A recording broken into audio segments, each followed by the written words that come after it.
പരടി നിൽക്കണ മുന്നേയുള്ള വ്യൂ കാണിച്ചു തരാം ഞാൻ. എല്ലാരും ഇങ്ങനെ നിറയെ ഇരിക്കുകയാണ്.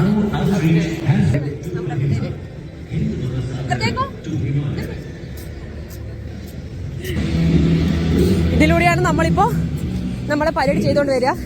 ഞാൻ എന്റെ പാവം ഭർത്താവ് അവിടെ ഭക്ഷണം കഴിക്കാണ്ടിരിക്കുകയാണ്. അപ്പൊ ആൾക്ക് ചെറുതായിട്ടൊരു സ്നാക്സ് കൊടുക്കാന്ന് പറഞ്ഞിട്ട് പോവാണ്.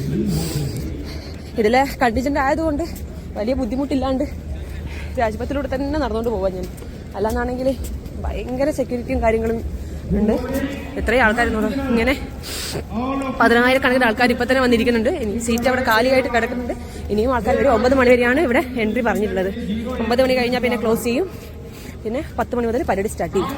ഫുഡ് പോലും കഴിച്ചിട്ടുണ്ടാവില്ല. ഇവരൊക്കെ പുലർച്ചെ 3 മണിക്ക് വന്ന് നിൽക്കുന്നവരുണ്ട് ഇവിടെ. ഫുഡ് പോലും കഴിക്കാൻ ഇവിടെ ഒന്നും അലൗഡ് ഇല്ല. വെറും ഒരു ഫോൺ മാത്രം കയ്യിൽ, ബാക്കി ഒന്നും അലൗഡ് ഇല്ല.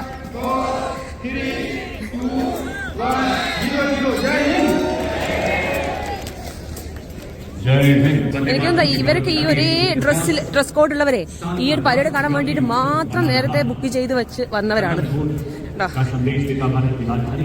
എത്ര ആൾക്കാരെന്ന് പറയണ്ടേ? കണ്ണത്ത ദൂരത്തോളം ആൾക്കാർ ഇങ്ങനെ ഇരിക്കണ്ട രണ്ട് ഭാഗത്തും. ഇതിന് നടുവിലാണ് നമ്മള് റൈഫിൾ സാറന്മാരൊക്കെ അവിടെ ഇരിക്കുന്നത്. റൈഫിൾ പിടിച്ചിട്ട് ഇതിന്റെ നടുവിലാണ് ഞങ്ങളിപ്പോ ഈ പരേഡുകാരും ഞങ്ങള് ബൈക്കിന്റെ പരേഡും എല്ലാം നടക്കുക. വല്ലാത്തൊരു എക്സ്പീരിയൻസ് ആണ്. ഇവരുടെ സൗണ്ട് സही है. मौसम आज तो अच्छा है.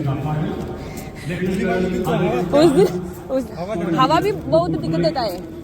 परेड हमें ऊपर चढ़ के करने का टाइम है ना, बहुत दिक्कत देता है. ഇതാണ് വേദി, ഇതാണ് സ്റ്റേജ്, മെയിൻ സ്റ്റേജ്. ഇവിടെയാണ് VIP എല്ലാവരും ഇരിക്കുന്നത്. ഇവിടെയാണ്. ഇവിടെ എത്തിയാണ് ഞങ്ങൾ മാക്സിമം ഇതിന്റെ ഇതൊക്കെ സൈ വന്നാ ചെയ്യേ. ബാക്കി ടീക്ക് പണ്ടിത് TV ലൈവായിട്ട് കാണുന്ന സമയത്ത് വിചാരിക്കായിരുന്നു ഈ ഒരു പാതയിലൂടെ ഇങ്ങനെ നടക്കാൻ പറ്റുന്നത്. ഇന്ന് ജനുവരി 26 റിപ്പബ്ലിക് ഡേ ആണ്. Only because I M A soldier.